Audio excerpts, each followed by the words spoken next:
Galit na galit si Jonas. Gusto niyang pumatay ng tao. Lahat ng effort, feeling niya na nagawa niya na para sayuin si Jasmira.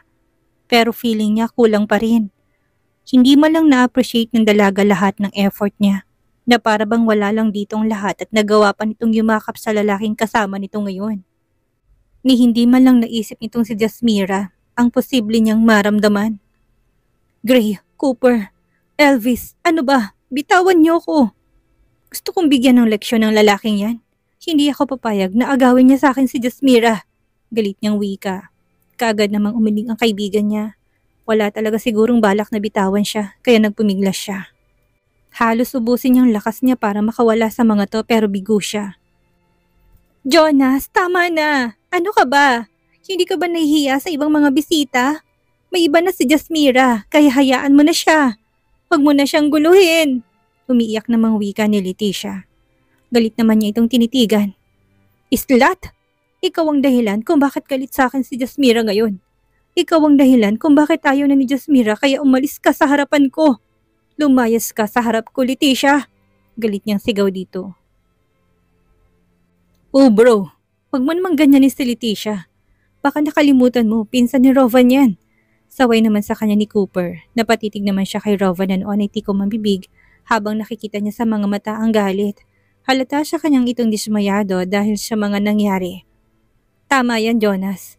Huwag mong bastusin ang pinsan ko sa harap ng maraming tao. Kung may problema kayo, pag-usapan niyo ito privately.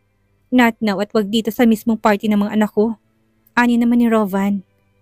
Kuyumang kamao nito at alam niyang nagpipigil lang ito sa galit. Bakit akong sisisihin mo, bro? Ang lalaki niya na nag-umpisa sa lahat. Gusto niyang agawin sa akin si Jasmira. Gusto niyang agawin sa akin ng babaeng mahal ko? Seryosong sagot niya. Yes, hindi siya mahiya na ipagsigawan sa buong mundo na mahal niya si Jasmira. Si Jasmira na wala siyang ibang gustong gawin kung hindi ito yakapin. Muling naramdaman ang init ng pagmamahal nito at pag-aalaga nito sa kanya. I am sorry sa kaguluhang nangyayari. I think we have to go para maiwasan pang mga posible pang kaguluhang mangyayari. Happy birthday sa mga anak mo, Mr. De Salvatierra.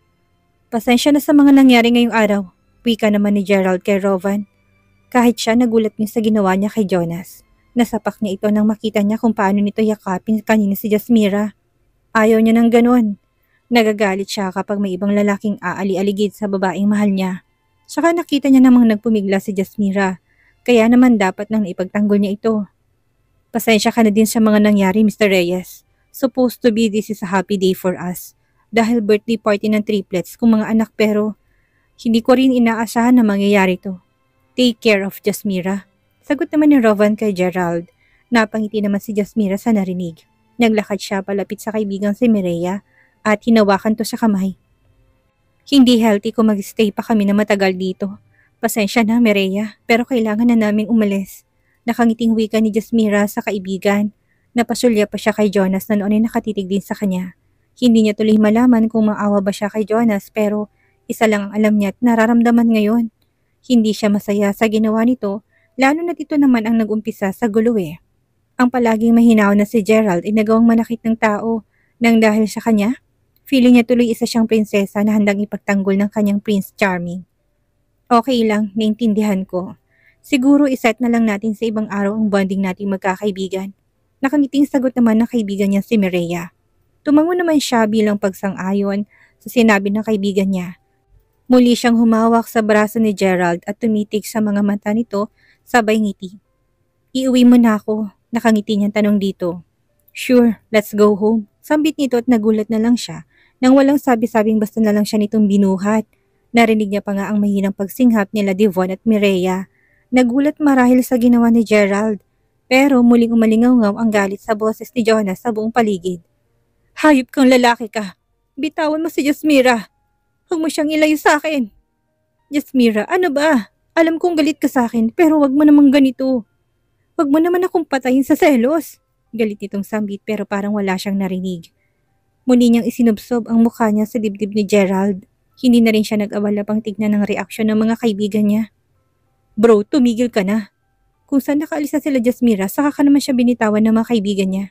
Akmang susundan sana ni Jonas si Jasmira pero natigilan siya. Lalo nang maramdaman niyang paghawak ni Leticia sa kamay niya at Pilit siyang pinipigilan nitong umalis. Gusto niya kasi talagang sundan si Jasmira eh. Hindi siya papayag na may ibang lalaking aali-aligid dito. Get lost. Nang dahil sa'yo, nagkasira kaming dalawa ni Jasmira. Kaya umalis ka sa harapan ko. Seryosong sambit niya. Nanginginig ang laman niya sa galit. Hindi din kayang tanggapin ang kalooban niya na umalis na si Jasmira kasamang ibang lalaki. Hindi. Jonas, asawa mo ko. Bakit ba napaka-unfair mo, ha? Ako ang kasama mo, pero ibang babae naman ang laman ng puso't isipan mo. Umiyak ng wika ni Leticia sa kanya. Wala sa sariling tinitigan niya ito. Unfair? Talaga bang naging unfair ako sa'yo, Leticia? Pagkatapos mong pumatol sa iba't ibang lalaki, sasabihin mo sa akin, unfair ako? Galit niyang sigaw dito. Wala na siyang pakialam pa kung mapahiyaman ito. Wala na rin siyang pakialam kung marinig man ng mas maraming tao ang mga sinasabi niya dahil wala na siyang pakialam pa dito kay Leticia. Samantalang si Leticia naman parang gusto niya nalang lumubog sa matinding kahihiyan dahil sa sinabi niya ni Jonas. Hindi niya inaasahan na sasabihin sa kanya ni Jonas ang ganong pananalita sa kanya. Hindi niya akalain na sa mismong harapan ng maraming mga tao ay sasabihin itong sekreto niya. Ha? Simula nung niloko mo ko, hindi na kita asawa. Alam mo kung anong nararamdaman ko sa'yo ngayon? Nandidiri ako sa'yo. Nakakadiri ka. Dahil sa kabila ng lahat ng ginawa ko sa'yo, nagawa mo pa rin akong iputan sa ulo. Galit na sigaw muli ni Jonas kay Leticia. Hindi na napigilan pa ni Leticia ang kanyang sarili. Bigla na lang siyang napahugulhol ng iyak. Masakit marinig mula sa bibig ni Jonas ang katagang yon. Hindi niya akalain na sa isang iglap, biglang maglalahong respeto nito sa kanya. Sa bagay, kasalanan niya. Nagawa niyang pumatol sa iba't ibang lalaki kapag nalaman itong si Jonas na hindi itong ama ng dinadala niya. Alam niyang mas kamumuhian siya nito. Kaya nga kailangan niyang mag-ingat. Ready na siyang magpakatino basta't bumalik lang ang tiwala ni Jonas sa kanya. Sorry Jonas. Promise, magiging mabuti na akong asawa sa'yo. Hindi na ako gagawa pa ng mga bagay na makakasira sa relasyon natin. Umiyak ng wika dito pero parang wala lang kay Jonas ang lahat. Bagkus, matalim ang mga matang tinitigan siya nito. Hindi na maibabalik ang lahat, Leticia. Huwag ka nang umasa pa dahil once na mailabas mo ng batang nasa tiyan mo, magpapa-DNA tayo. Ipagdasal mo rin na ako talagang ama ng batang yan.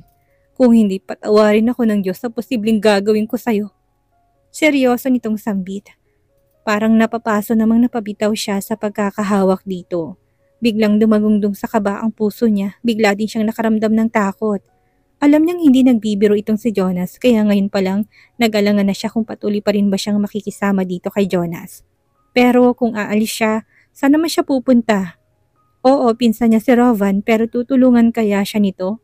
Malaki na rin naman ang naging utang niya dito kay Rovan at isa pa, nahiya din siya sa asawa nitong si Mireya. Noon pa man naging tinik na rin siya nang lalamunan ni Mireya at hindi niya kayang magpakumbaba sa harapan nito. Tama na yan. Kung may problema kayong dalawa, pag-usapan nyo yan pero wag dito. Wag sa mismong party ng anak ko. Sabat naman ni Rovan, natigilan naman si Jonas. Seryosong tinitigan ang kaibigan bago malungkot na nagsalita. Kaibigan kita, pinsan mo si Leticia. Kaya hindi na ako magtataka pa kung sa kanya kakakampi, kahit na alam niya din kung paano ko niloko ng babaeng yan. Siya ang pinili ko bro, dahil lang akala ko isa siyang mabuting babae. Pero nagkamali ako. Sa maraming pagkakataon, nagkamali ako. Naulit na naman kung ano naman ang nangyari sa akin noon. Pinakawalan ko naman ng isang pambihirang babae. Seryosong sambit niya. Napasulya pa si Jonas kay Mireya na noon ay nakahawak sa braso ni Rovan at tahimik lang na nakikiramdam sa mga nangyari sa buong paligid.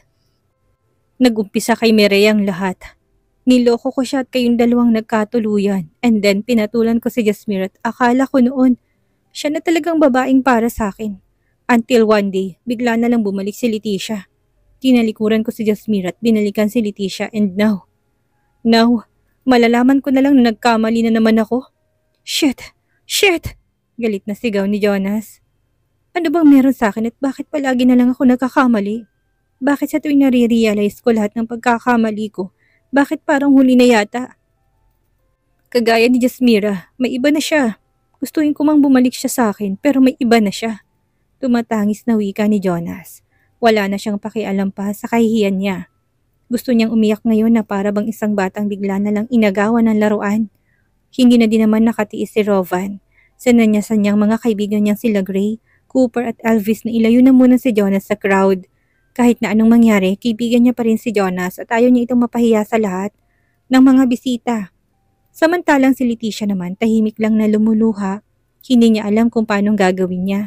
Ang akala niya talaga noon ay easy-easy lang ang buhay. Hindi niya akalain na darating sila sa ganitong senaryo. Bumalik siya sa buhay ni Jonas para i-secure ang future niya pero hindi niya naman inaasahan na siya mismo mapapaso sa apoy na siya din mismong may likha. Nakatatak na sa isipan ni Jonas na nagloko siya at hindi niya din alam kung anong gagawin para manumbalik muli ang tiwala nito sa kanya. Ayos ka lang ba, Jasmira? Saan mo gustong pumunta ngayon? Maayos silang dalawa ni Gerald nakalis sa birthday party ng mga anak ng kaibigan niyang si Mireya at nandito na sila ngayon sa loob ng sasakyan. Tahimik nilang binabaybay ang medyo may traffic na kalsada at hindi niya alam kung saan sila patutungo. Medyo nahihiya siya dito kay Gerald. Feeling niya kasi nadadamay ito sa gulo ng buhay niya eh. Kanina muntik na itong napatrouble nang dahil sa kanya at mabuti na lang talaga.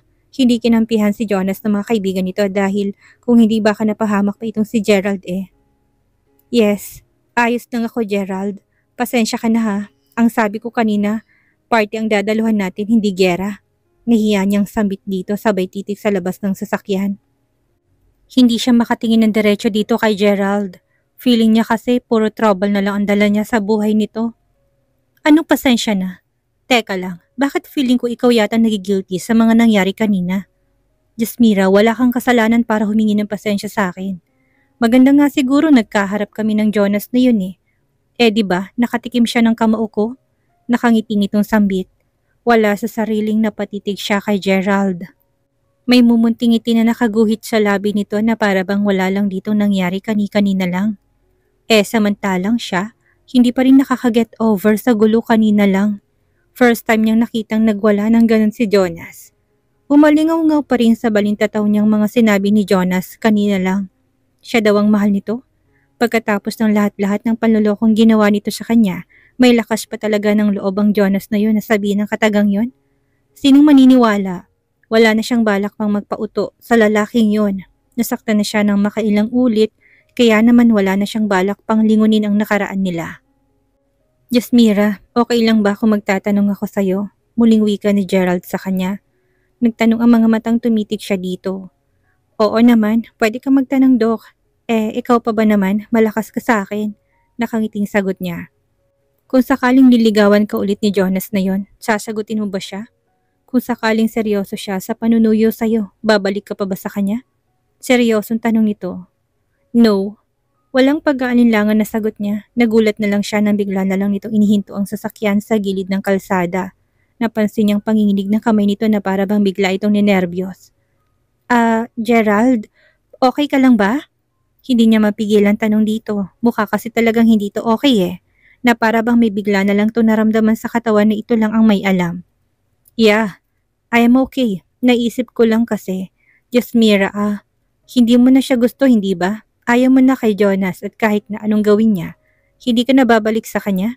Seryosong tanong nito sa kanya. Nakangiti naman kaagad siyang tumango sabay hawak niya sa kamay nito na medyo nanginginig pa rin.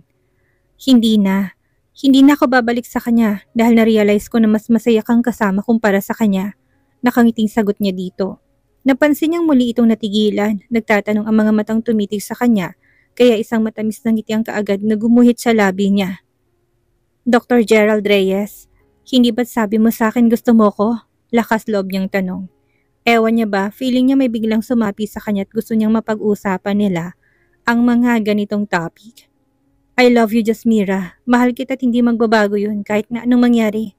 Seryosong wika nito. Hindi naman siya nakaimik, seryosong mga matang nakatitig lang siya dito. Sinabi ko sa'yo noon pa man na willing ako maghintay kung kailan ka ready na pumasok ulit sa buhay pag-ibig. Kahit na anong mangyari, willing ako magstay sa tabi mo, Jasmira. Mahal kita at wala akong babaeng ibang mamahalin ko hindi ikaw lang. Seryoso nitong muling sambit. Hindi niya naman mapigilan ang maluha, hawak niya pa rin ang kamay ni Gerald at buong pagsuyong pinisil niya yon. So, nanliligaw ka na sa akin yan? Sapat na bang pagkakilala natin para muli akong pumasok sa buhay pag-ibig, Gerald? Seryosong sambit niya. Jasmira, matagal na akong naliligaw sa'yo. Lahat ng mga ginagawa ko paraan ko para iparamdam sa'yo kung gaano ka kahalaga sa akin. Seryosong sagot nito sa kanya. Hindi kita mabibigyan ng anak. Anak ang kukumpleto sa pagsasama ng dalawang tao at hindi ko maibibigay sa'yo yon, Gerald. Baka kapag magsawa ka din sa akin, natatakot akong baka iwan mo din ako kagaya ng ginawa ni Jonas sa akin. Seryosong sambit niya. Malamlam na mga matang tumitig ito sa kanyang mga mata, hinaplos nitong kanyang buhok kaya naman kaagad na binalot ng kakaibang damdamin ng puso niya. Ilang beses ko na itong nasabi sa iyo noon, mabibigyan mo man ako ng anak o hindi. Ikaw pa rin ang pipiliin ko, Jasmira. Walang ibang babae na gusto kong makasama habang buhay kung hindi ikaw lang. Ramdam niyang sinseridad sa boses nito habang sinasabi ang katagang yun. Namalayan niya na lang ang sunod-sunod na pagpatak ng luha sa kanyang mga mata.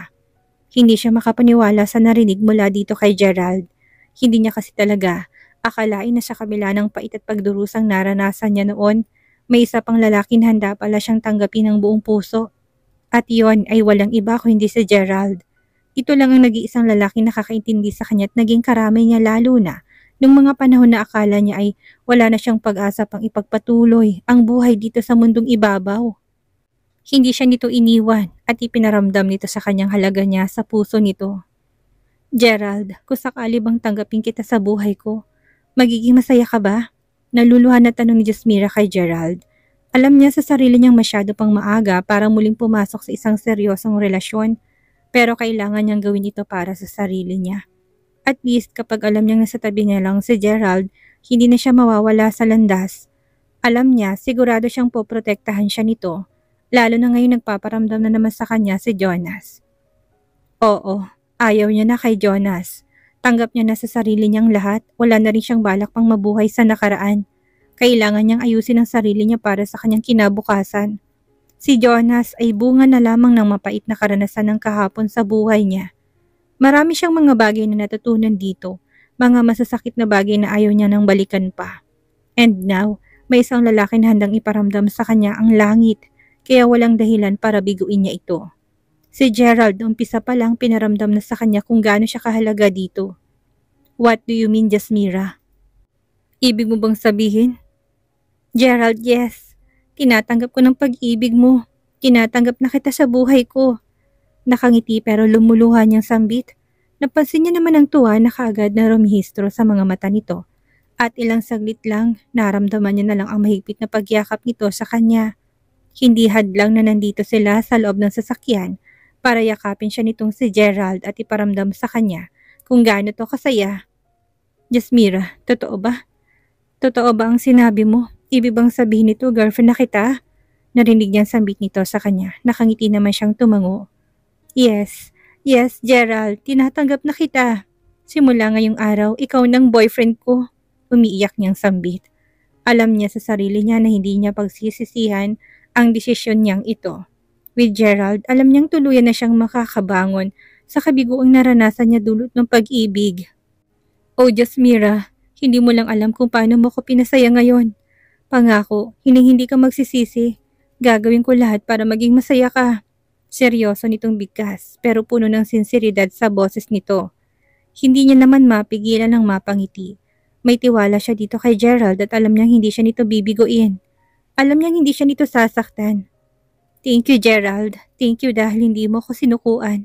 Pangako magiging mabuti din akong nobya sa'yo. Alam kong hindi ako perfect para sa'yo pero pipilitin ko magiging karapat-dapat sa'yo sa pag-ibig na inalay mo sa akin. Sambit niya din sabay dahan-dahang bumitaw siya sa pagkakayakap dito.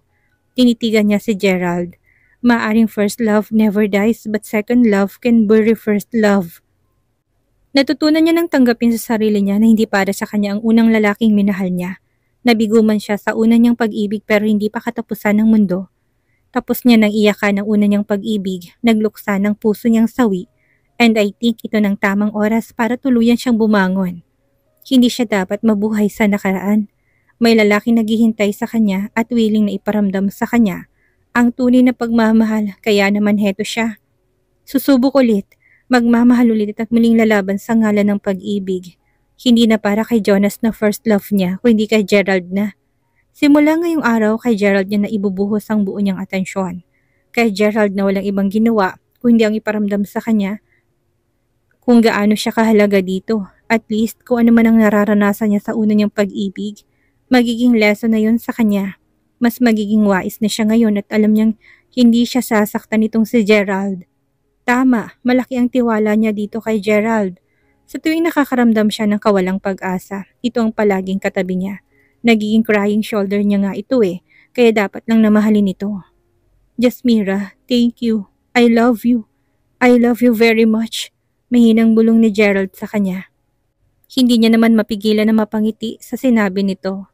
Nakailang I love you na sa kanya si Gerald pero sa 3 taong magkasama silang dalawa ni Jonas, bilang lang yata sa daliring naririnig niyang katagang yun sa bibig ni Jonas.